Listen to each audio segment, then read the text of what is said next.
Hello and welcome to Twisted Britain, a podcast on true crime in Britain with a sprinkling of the weird and the macabre. And your hosts are me, Bob Dale. And me, Nadine Royal. We're a couple of friends who met in the pub and developed a friendship based on our mutual love of booze, podcasts and pub quizzes. We met in the Settling in Stirling, and that's where we record. Each week we'll tell a story of something twisted, but this is an extra twisted episode. It's our Halloween special. Woo! So excited. I've been hyped all day about this. I don't know about you. Obviously, I have no idea what you're going to talk about. Mine might not have any crime in it. Mine doesn't either. Oh, sweet. We're not a true crime podcast this week, but we will still. We're a Halloween fucking podcast. That's right, and we'll still decide who goes first based on the flip of a coin. Oh, I can't tell you how excited I am. This is perhaps the most research I've done for a story in quite some time. This does not surprise me in the slightest. It's quite lengthy. I'm very excited.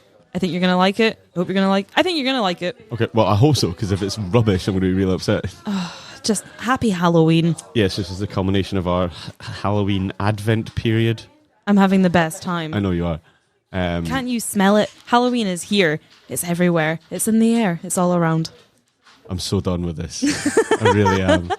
It's so today when I was at work, it was the most Halloween feeling day I've had in a long time. There's dead leaves everywhere. It's like crisp and cool in the air. There's like quite a strong wind, not windy enough to annoy you, but like more than a breeze.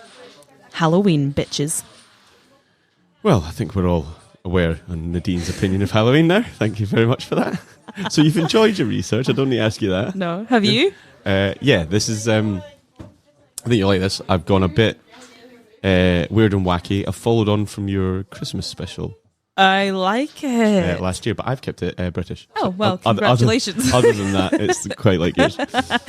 Are you Halloween partying this year? Yes, I took the week off.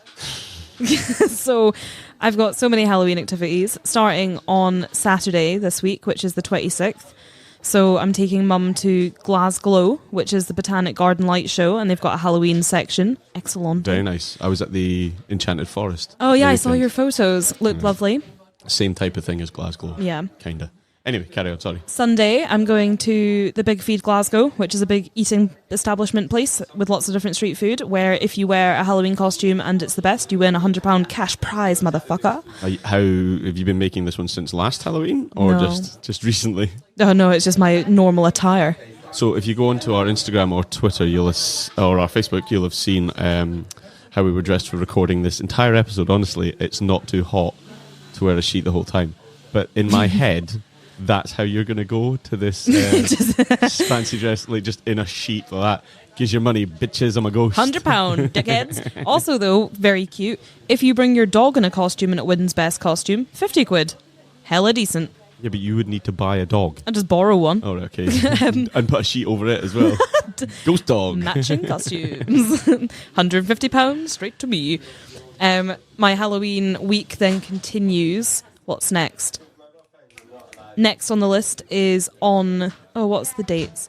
On Wednesday, I'm getting a couple of new Halloween-inspired tattoos. Yes. Holla.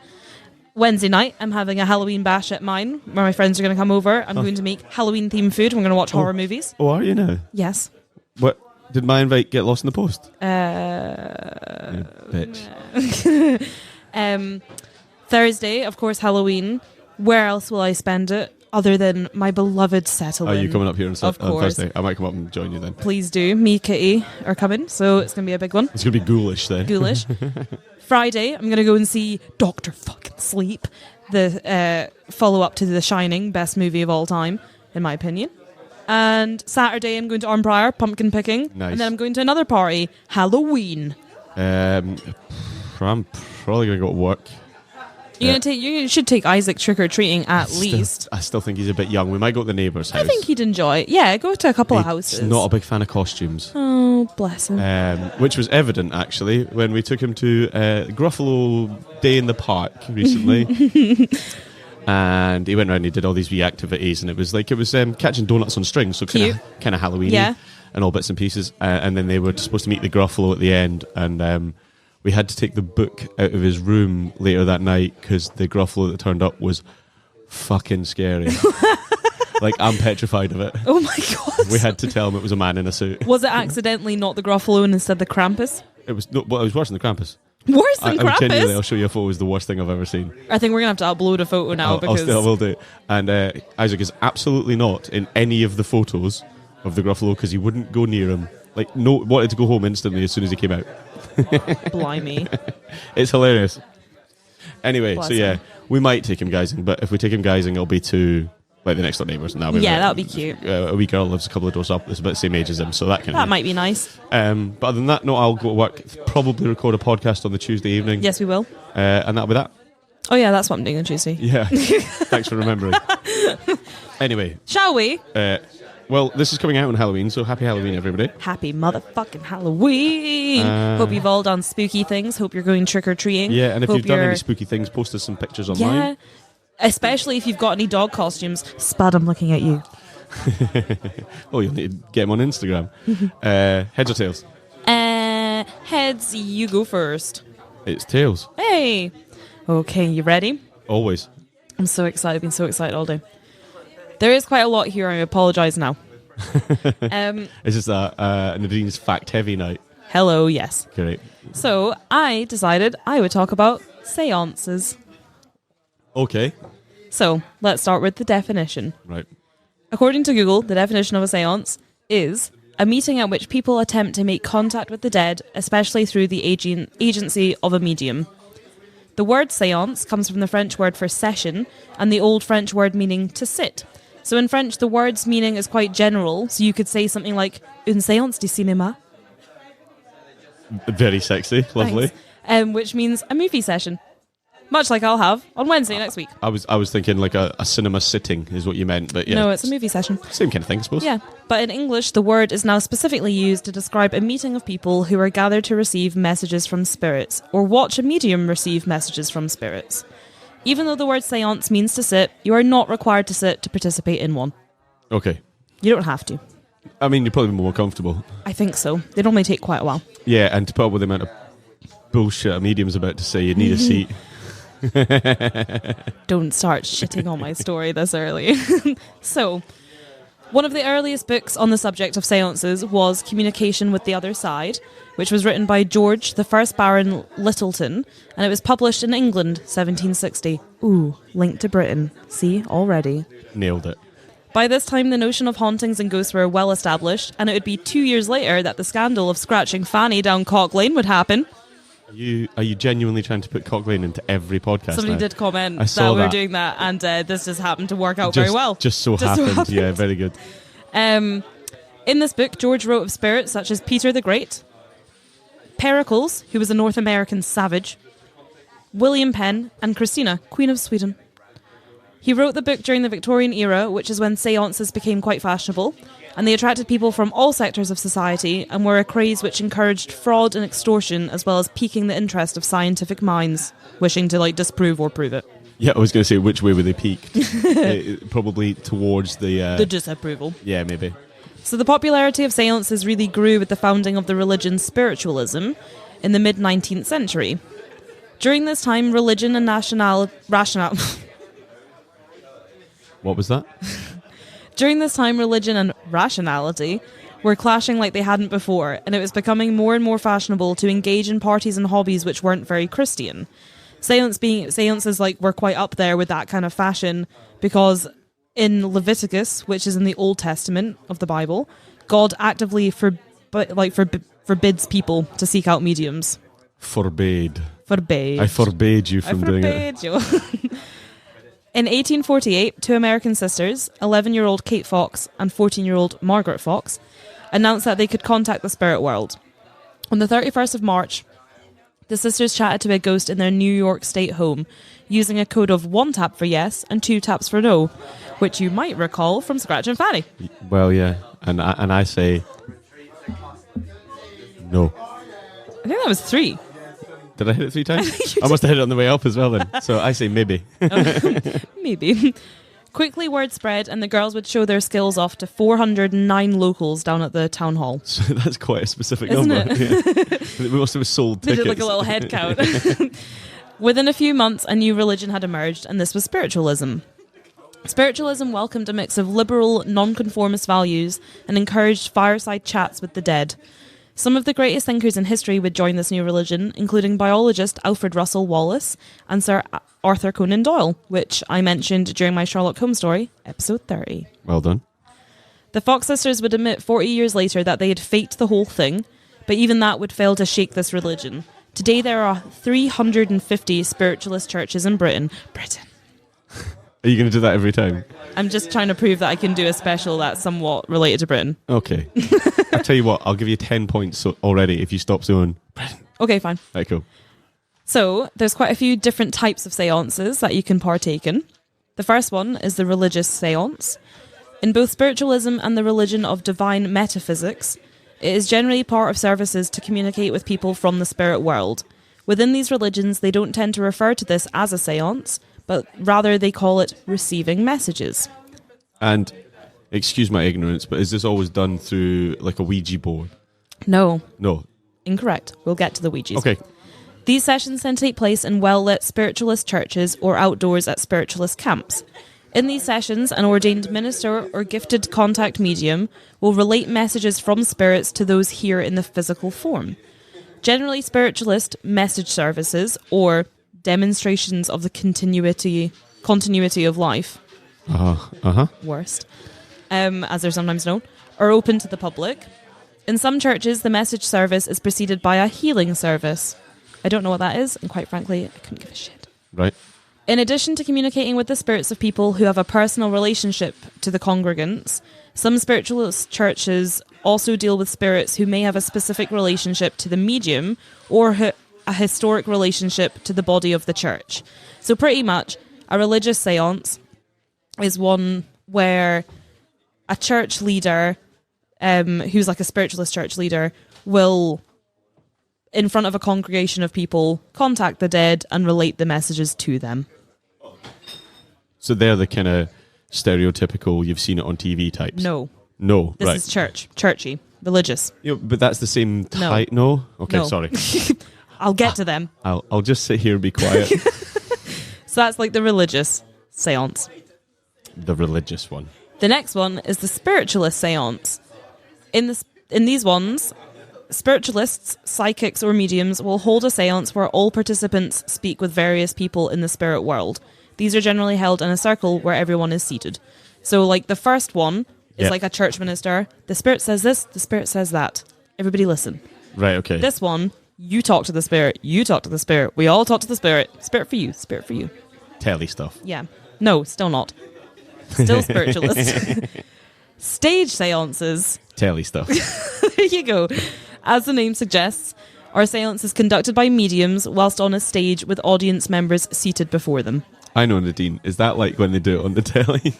Yes, Bob. Just in case I can edit it around it, you know? That's the telly one. Telly.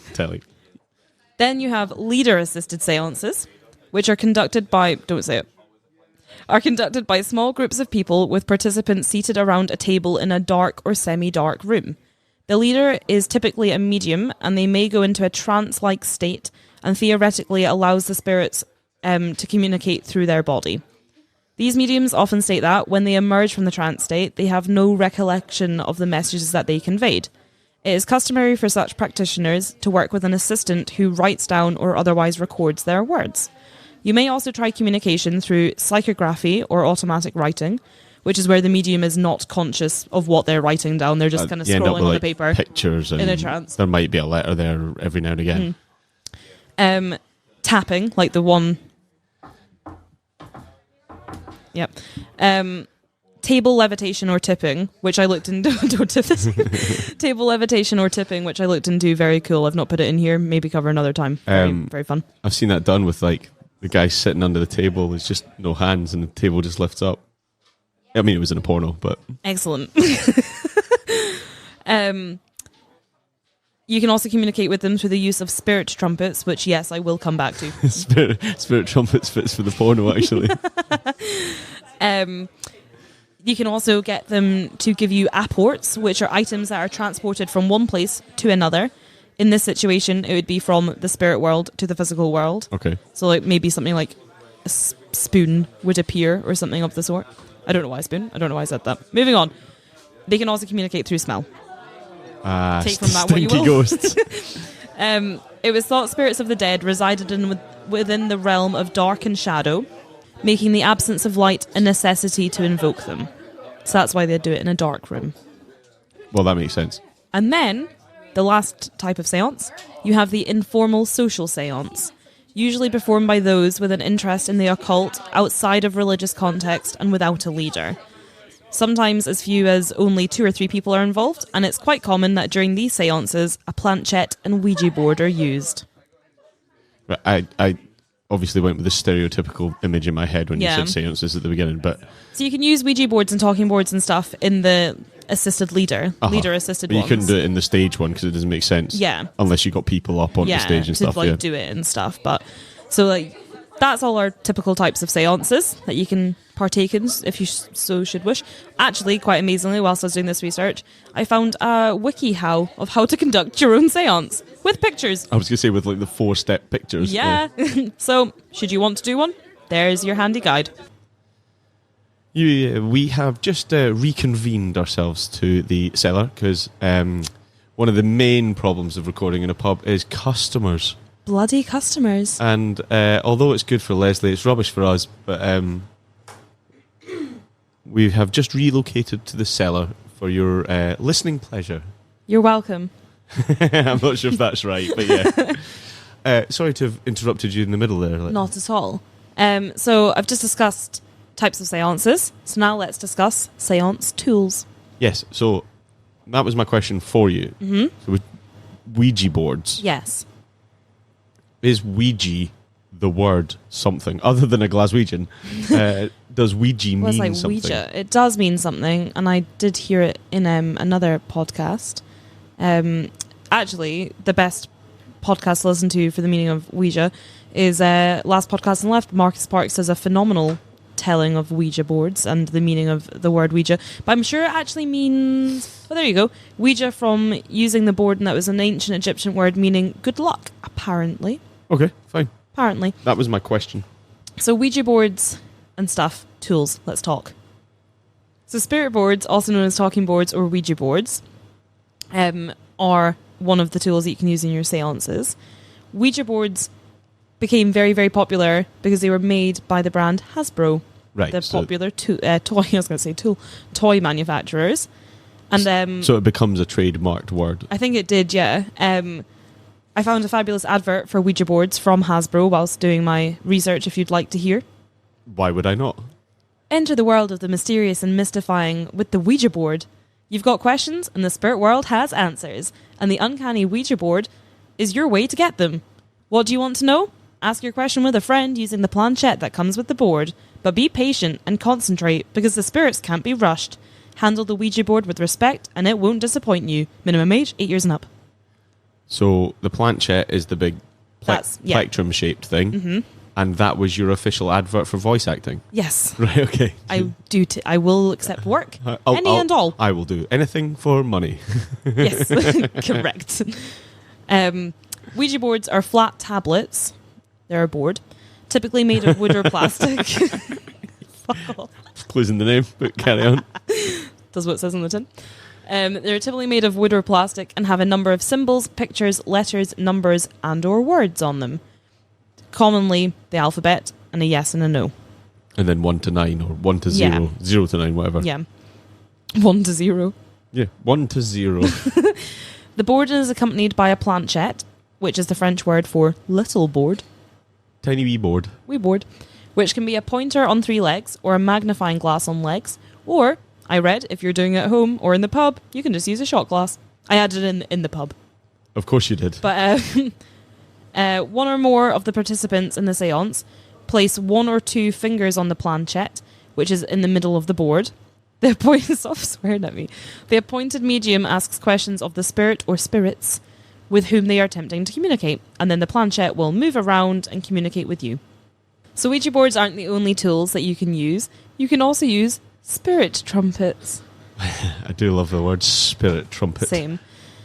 Spirit trumpets were horn-shaped speaking tubes that were said to magnify the whispered voices of spirits to an audible range.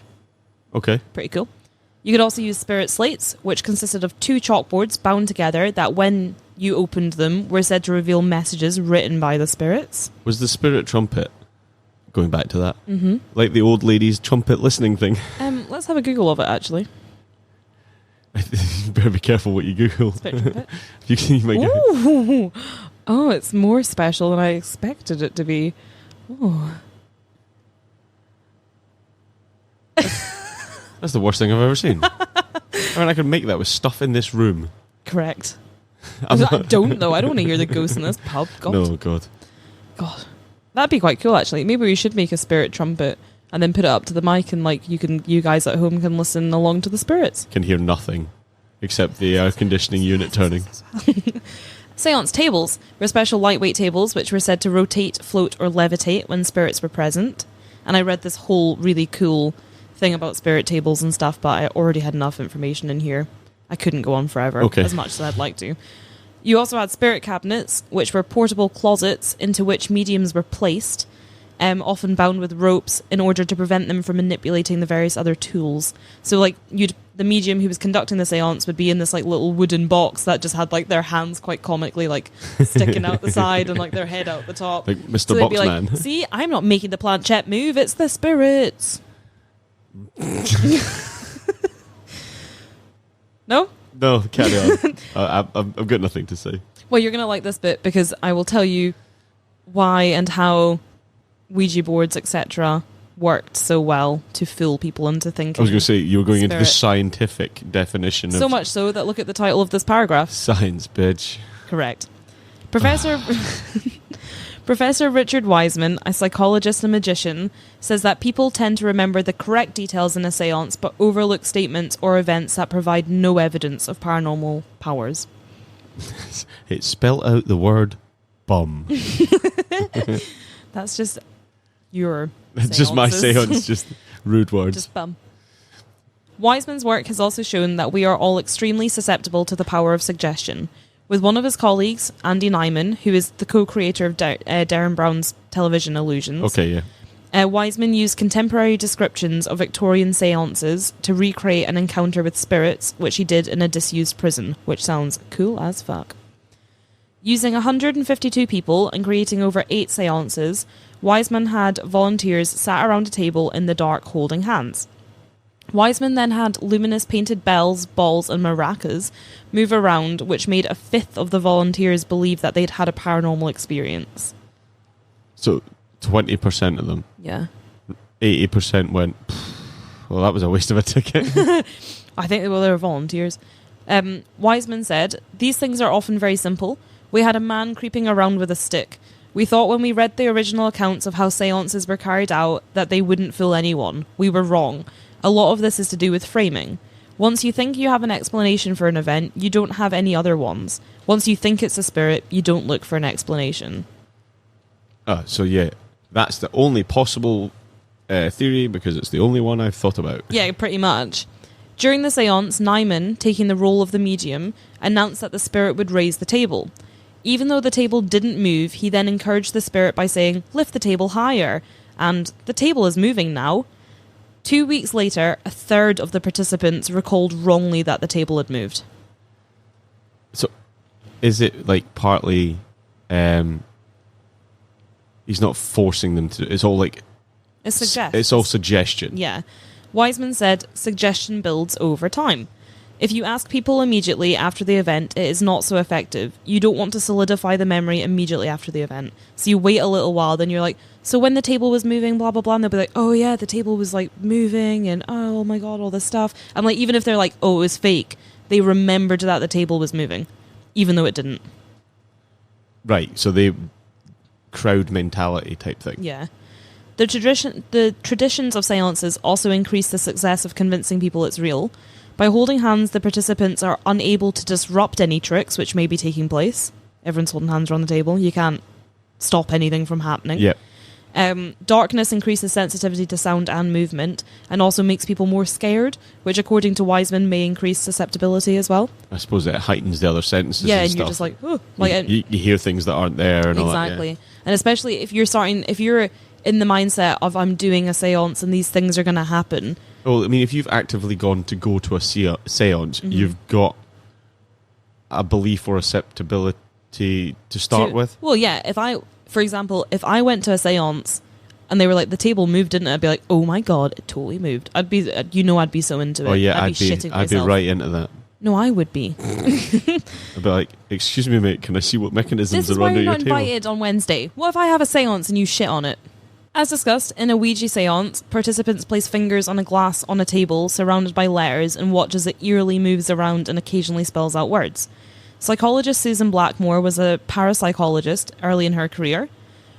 When she was at Oxford, she ran the Student Physical Research Society, carrying out experiments using Ouija boards, and every time the glass spelled out words and sentences until she turned the letters on the board upside down. So not as in they were facing the wrong way, but she turned the board physically, like the letters on the board were then facing down. I thought you meant she was writing them on a blackboard. No, on a Ouija board. And then turned that upside down. No. Okay. They were doing it with a proper Ouija board on the table. How did they know what it was on when they turned it upside down? What? Well, the letters and stuff. Yeah. Well, she would have had a pencil on it or something tracing, and then she would have turned it. I didn't look into the exact physicality of it, Bob, but she turned it upside down. Okay. Blackmore said, "We turn the letters upside down because surely spirits should see the letters underneath." You'd imagine, they don't need to be looking from above. Well, we did learn in your Crowley House episode that spirits go in one direction because they need to take the roof off to escape. Yeah, you're right. So they're all above. This is why Blackmore, they're real. I've proved all this already. There's so many holes in this argument. Of course, it started to spell out rubbish. So the actual word rubbish. oh my God, what's it trying to tell us? Put your bins out. It's Tuesday. It cannot work unless all the people can see what is going on. With a Ouija board, your arm is getting tired and your ability to judge the location of your finger is compromised. When the glass moves around, you naturally adjust your movements and go along with the glass. To start with, it moves hesitantly, but after a while, as soon as it starts moving, everyone's hand follows. So, her theory is that you're all looking at it, and then, as time goes on, you kind of, become a bit dissociated with, where your hand actually is. You kind of disassociate what you're doing and just hands go with what's going on. So, the glass's ability to spell was investigated by the American psychologist Joseph Jastrow in the 1890s. He used a device called the automatograph. The what, sorry? I'm not saying it again. Automatograph? I have no idea. I don't know what word you're trying to say. It's automatograph. Oh, the automatograph, okay. Which was made of two glass plates separated by brass balls. Did you just put that in because you wanted to say brass balls? Say it again. The automatograph. Brass balls. Any involuntary movement of hands placed on the top plate causes it to move. The movement is recorded by a pencil attached to the device. When Jastrow asked volunteers to imagine looking at an object in the room, the automatograph revealed their hands involuntarily moved in that direction. So if he suggested something about a door, they wouldn't help but their hands would just automatically move towards the door and it would move the planchette. Well, or the automatograph.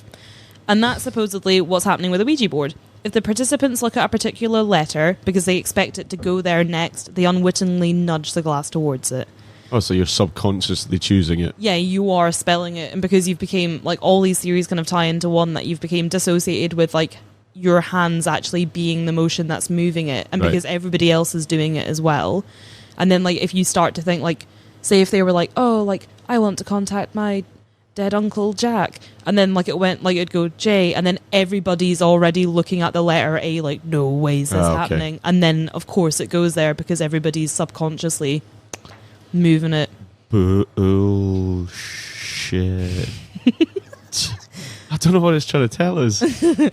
So that is apparently how Ouija boards and stuff work. I also had there was a whole article I read on the Can you busting of just go back a sentence there? Yeah. That's how Ouija boards work. Correct. Are you yes. air quoting work? That's what I mean though. That's how they work. You just said it in kind of blasé, glossed over. And that's how Ouija boards work. No, Nadine. Tomorrow in our lesson, children, we will be learning about planchettes, where they came from, and how to make your own with macrame.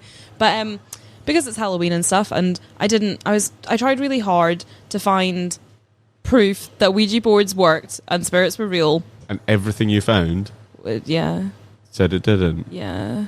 Are you going to do one anyway on Wednesday? No, I can do one better. I found a BuzzFeed article entitled Ouija boards that will literally scare the shit out of you. Ouija board stories that will literally scare the shit out of you.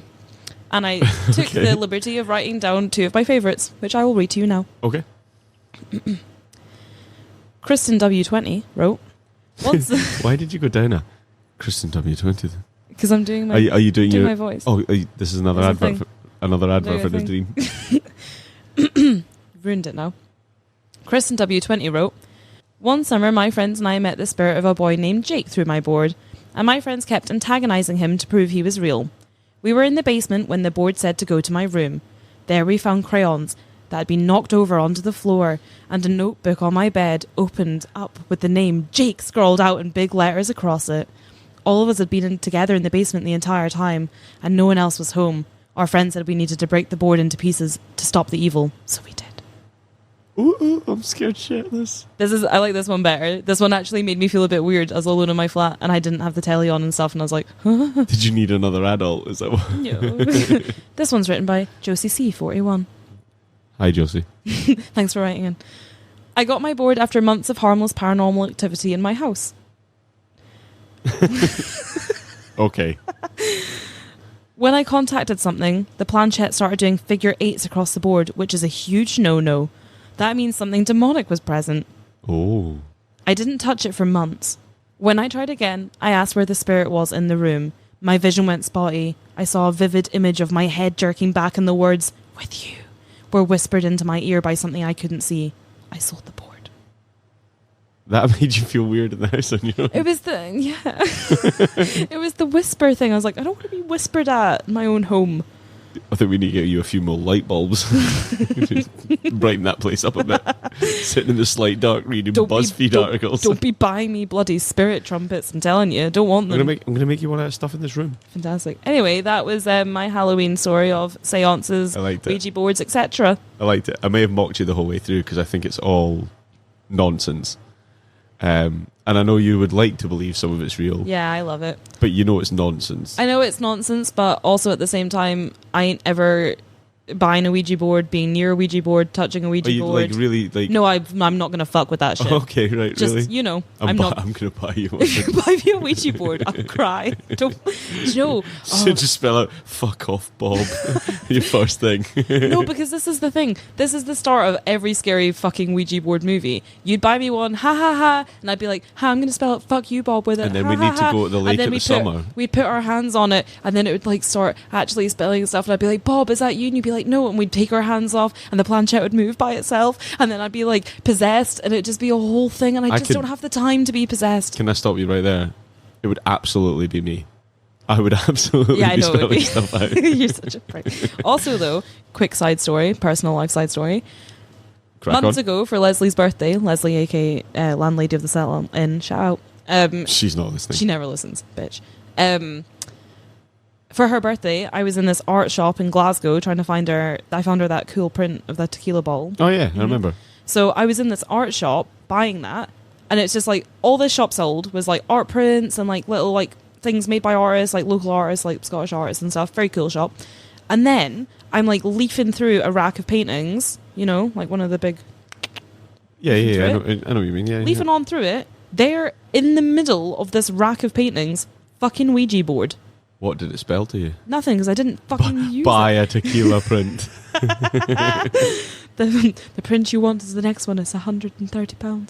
Yeah. No, like it was like in cellophane, like for sale Ouija board, and I was like, that is peculiar. It wasn't like an artistic one or like a handmade one. It was just a Ouija board in cellophane with a planchette for sale. And I looked everywhere else in the shop, not a single other one. And I was like, if this isn't the start to a scary movie, You were on like candid camera or something. I don't know yeah. what is. It was like the kind of thing where I felt like if I took it to the counter and was like, because it didn't have a price on it. Like, oh, how much is this Ouija that's board? free. Yeah, they'd Take go, it home with yeah, you. they just go, oh, we don't sell them. Someone must have left that here. Oh no, that's yours. You brought it in with you.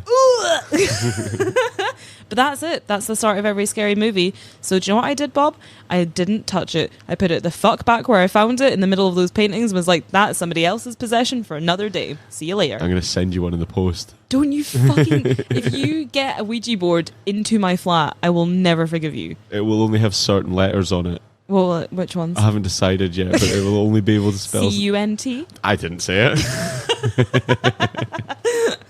And obviously just Ouija at the top. And #1. Actually, one of the funniest things I've ever bought for my brother was a cheese board that's in the style of a Ouija board, but it's called a cheese board. The cheese board. Does he cut his cheese and know what the spirits are saying to him? I thought it was really funny. Fine, I'll give you that. Before we talk any more nonsense, we're going to go and take a break. Yeah, actually, do you want to just get away from me for 10 minutes? And that's us back. Hello. You all right? Yeah, you. Yeah, I've been with you the whole time. I don't really know why I asked you that. You did insist on playing us the Halloween music from Harry Potter during our little break there. Toilet trouble. It's very good. Yeah, very good. And somebody that came and bumped into you was like, is that a Christmas film? Oh, God damn it. So. Shall we? Yeah, so like I said, I'm following on from your Christmas special. I'm very excited. And what I'm going to do is have a wee stab tonight at a couple of things. Mm-hmm. And I thought I'd give you the historical origins of Halloween. I love it. And talk about some of the traditions that are associated with Halloween, where they came from, and I'm going to finish with a nice wee story. Oh, I'm excited. Possibly one of my favourite little kind of tales that I've ever come across. I think it's brilliant, but we'll get to that in a minute. Oh, what a gift. So Halloween as we know it today is obviously a very Americanized thing. It's very big and trick-or-treaty, and it actually is the second biggest holiday spend by people ever. Wow. So outside I can believe that. So Christmas obviously being the big one. The thing I found amazing about Halloween being the second biggest is it's one day. Yeah, oh yeah. So Christmas is obviously the biggest. It's not, So you've got Advent and everything associated with Christmas, but in America last year, over $6 billion was spent on Halloween. Wow. It's mad, isn't it? I like how you say that Christmas has an Advent and Halloween doesn't, but rude to somebody sitting in front of you. I know you've been trying the entire month. It will become a tradition, and then one day somebody will be recording a podcast about Halloween traditions, and they'll talk about how Twisted Britain started the Halloween Advent. So, I've never really seen Halloween as a big deal, and obviously you're the complete opposite of that. It's always been a big deal to you. You love it. But for most of us, I think, it's only really taken off in a huge way in the UK in the last maybe decade or so. Yeah. The way I remember it was literally just, it was Halloween. You had a night of guising, which is trick-or-treating in Scotland. And that was it. But where did it all come from? So every year on the 31st of October, we celebrate Halloween. And we got there because November the 1st is known as All Saints' Day. So the night before would have been All Saints' Eve, or All Hallows' Eve. Yes. Hallow and saint being essentially the same word. In Scotland, they started calling it All Hallows Even, which gradually became shortened to the Hallows E'en. Hey, did Scotland invent the word Halloween? So it was Celtic pagans, Irish and Scottish, that the whole idea of Halloween comes from. I love that. So in Scotland, it became the Hallows E'en, E-W-E-N, and eventually obviously got shortened to Halloween. So its origins started about 2,000 years ago in what was originally a Celtic pagan festival by the name of Samhain. This festival was basically there to mark the end of the summer season and the end of the harvest and show the time change from the light time of the year to the dark time of the year. Funnily enough, I was actually thinking on my drive over tonight how much darker it was on my way over than it has been before. So Lovely. So Samhain would always, Samhain I think it is, Samhain or Samhain, spelt really weird because it's Gaelic. Celtic. Samhain, but pronounced Samhain. It also happened that the Gaelic Celts celebrated their New Year's Day on All Saints' Day, 1st of November. The Celts believed that the boundary between life and the afterlife was at its weakest on this night, and the line between the living and the dead became a bit fuzzy, allowing for ghosts of the dead to roam the land of the living. People would leave gifts of food and wine out on their doorstep to appease the spirits and help protect their livestock over the winter. When people would leave their house, they would go out in disguise so as to blend in with the spirits. Often the poor in the town would go door to door dressed up, mummying or souling, which was where they would say prayers or sing songs in exchange for food. Love it. Due to association with death, as such, the Christian church didn't really like the idea of what Halloween was becoming. So they decided that they would kind of dictate a change in the festivities, changing Samhain to become the All Hallows Evening. And as such, the Christian church is where the birth of what we call Halloween comes from.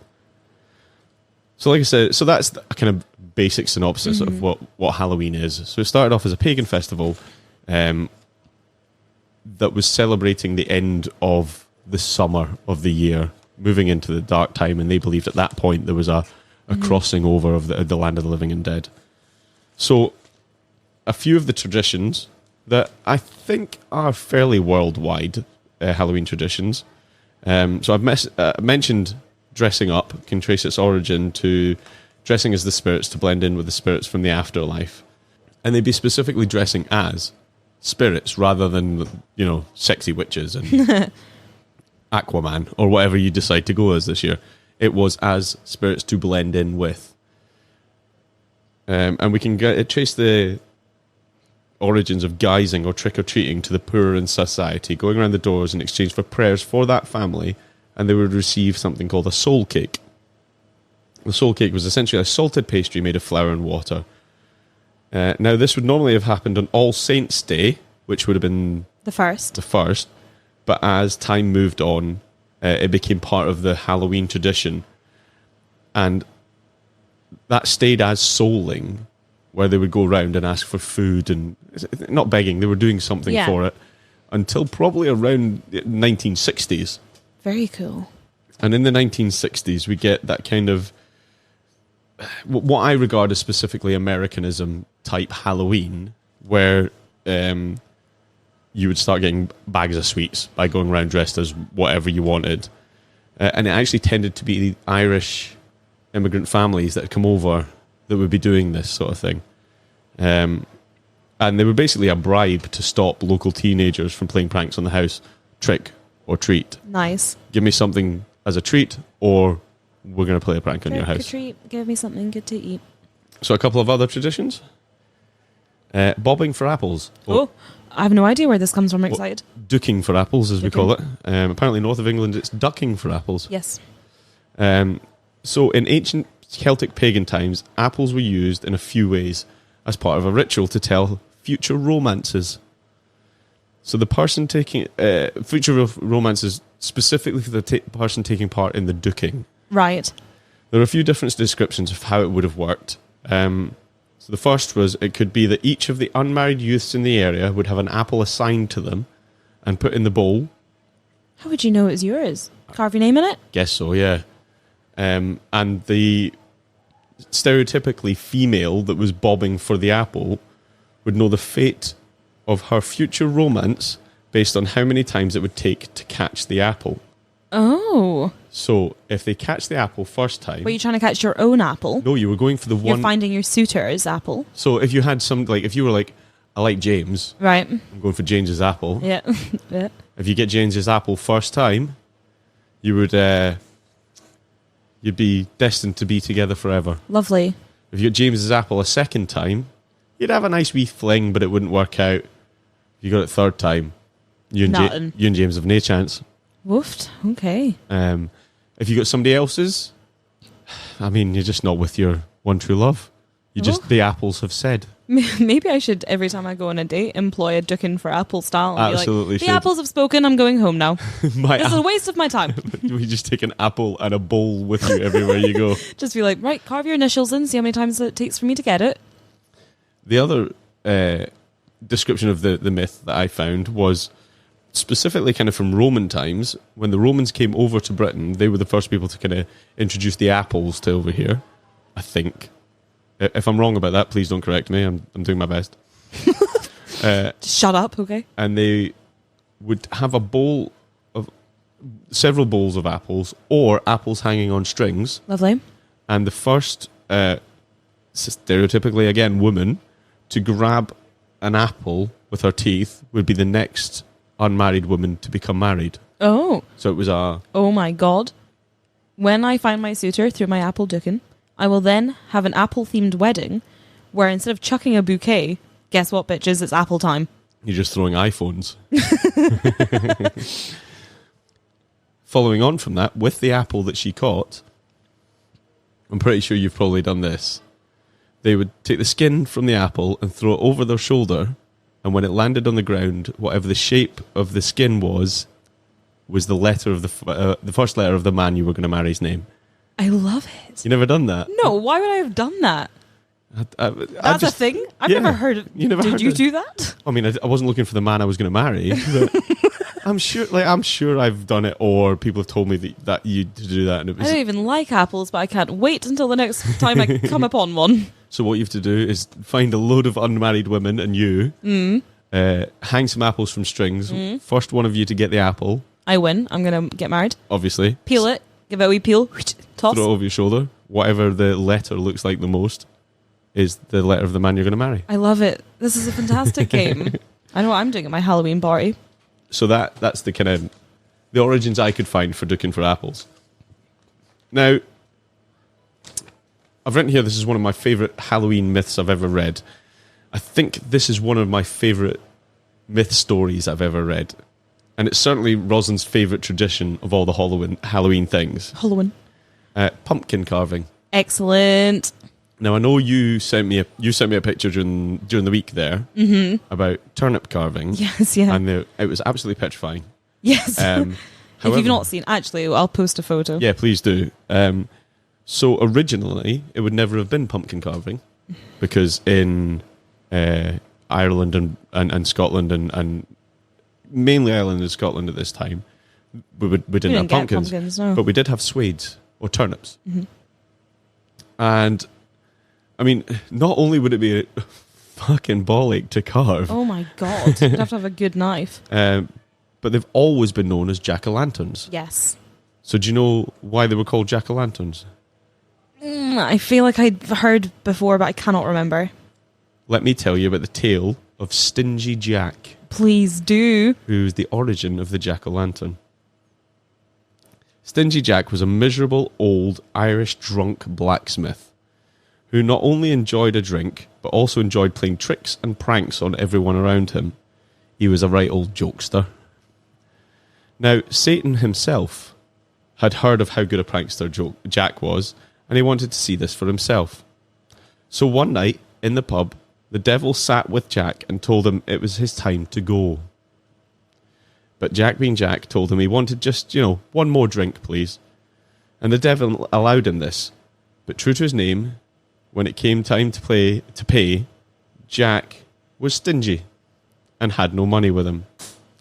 So he managed to convince the devil to turn himself into a silver coin so that Jack could pay, offering his soul in exchange for this. The devil agreed, but as soon as he transformed himself into a silver coin, Jack put him in his pocket with a cross, and the devil couldn't transform back. Later that day, Jack bartered again with the devil while he was a coin, and managed to strike a deal that the devil would not take his soul for 10 more years in exchange for taking him out of the pocket, away from the cross, and the devil agreed. 10 years later, and Jack is out a walk in the woods when the devil appears to collect the soul he was due. However, Jack, being as wily as ever, said, "Before I go, would you fetch me an apple from that tree?" The devil thought, well, it's not going to do any harm, and agreed to climb the tree and fetch Jack an apple. Whilst the devil was up the tree, Jack placed crosses round the base of the tree, trapping the devil once again, but this time up a tree. Bartering again with Satan himself, he managed to essentially buy his soul back. But the devil promised never to take his soul when Jack died. The devil didn't like it much, but he didn't want to live in a tree for eternity, so he begrudgingly agreed. Some years later, when Jack died, he ascended to the gates of heaven, as the devil had said he wouldn't take his soul in the first place. Jack was met at the gates of heaven and turned away, because he'd been a drunk and a horrible man. So Jack decided to go to the gates of hell and offer his soul to the devil, so that he had somewhere to go. But the devil kept his word and refused him entry. So Jack pleaded with him, "But where should I go?" And the devil replied, "Go back to where you came from." Jack, however, turned round and the way back was dark, and eternity seemed a long time to be in the dark. So Jack asked the devil to help him. In reply, the devil tossed him a burning ember from the pits of hell, and Jack placed it in a turnip that he carried with him, and roamed the world for eternity with no place to go. So that is the story of Jack-o'-lantern. I don't even have anything to say. That was so good. Oh, I love that. I'll caveat it with it only becomes pumpkins when Irish travellers arrived in the Americas and went, "Oh, well, they're much easier to carve." But it's still Jack's light. Well, thank you very much. That was fucking lovely. So the whole reason is you would now carve a pumpkin and put a light inside it and leave it outside your door to scare away Jack-o'-lantern. Oh, I love it. Oh, that was so good. I thought you'd like that. Ah. It's literally, there's, I was looking for Halloween-y things, and then I was like, Spring-Heeled Jack. Yeah. And then I was like, and then one of the, I also referenced or also linked was Stingy Jack. Excellent. And I went, who the fuck is Stingy Jack? And I was like, oh, this is the best story I think I've ever read. I love it. It's like the devil, when they meet the crossroads and they play banjos and all that kind of stuff. Like the devil came down to Georgia and stuff but like that's that. the Scottish-Irish version. I love is they were it. drunk in a pub. It's so fitting. That was amazing. Thank you very much. Thank you very much. What a Halloween treat for me. I thought you'd enjoy And that. for everybody else. So yeah, that's the story of, well, a very quick synopsis of where Halloween came from. I love it. But I just wanted to tell the story of Stingy Jack, basically. Oh, what a Halloween treat we've had. There you are. Halloween's come early for me. Well, you're welcome. Thank you. Do you It's been a delight. Do you want this so you can tell other people the story? can There's I? my notes. There Do you you can know what? have them. Actually, at my Halloween party, I might indeed do a string of apples and get like me and the gals to You should. like try and get them and stuff. I think that'd be great. And fun. then you need to peel them and throw them over your yeah, shoulder. of course. I'll go and buy a peeler just special. So thank you very much for everybody for listening. Happy Halloween, everybody. Happy Halloween, Thank you so everybody. much for joining us. I hope It's a bit you've- of a long one. I hope you've enjoyed it. I hope you've had a lovely Halloween. In fact, this is coming out in Halloween. Well, it's happy Halloween. So listen to this during the day, hopefully. And then tomorrow, download another episode. Hey, double episode week. Yeah, my favourite. Happy Halloween. Now, what more can we do for you? If you haven't seen our boomerangs of us being ghosts, please go and have a look, because Yeah. they are ridiculous. They're great. And we were sat... Please remember when you're watching these things, we're sat in a pub full of people. They are looking at us like we are insane, which they're not wrong about. If you have enjoyed tonight's episode, you can always subscribe wherever you find your podcasts. A wee subscription helps us, and what helps us even more is a rating and a review. It just helps us other people find us. It does. And we're not doing this as a begging thing, but we're doing be this. nice. It would be nice if other people heard us. If you want to get in touch with us or hear more or see any of the things that we talk about during the podcast, you can find us on all the social media channels. You can find us on Facebook. Twisted Britain. You can find us on Instagram. Twisted Britain. And you can find us on Twitter. Twisted Britain. You can also find us, if you want to chat to the two of us directly, you can find the Twisted Britain discussion group on Facebook by searching Twisted Britain discussion group. If you have listened to this and gone, I really like this, then you could help us carry on doing this forever and ever by becoming one of our wonderful Patreons. And you also get an extra little episode every month. If you do that, on the 15th of every month, there is a special Patreon-only episode. And every one of our tiers gets access to that, and you get wee badges and stuff from us as well. I have a suggestion. Okay. Why don't this month, just as a special Halloween treat, because we did say we'd do it, well, you said you'd do it, why don't for Patreon, we do a second Patreon episode that comes out this month, and we read Tamashana. We'll put it out on Halloween as well. Yeah. We could record it now. Yeah. What, and do a verse about? Yeah. Okay. Do you want to? We can give it a go. Hey. Right, okay. Special extra Patreon episode for our Patreon listeners. Right.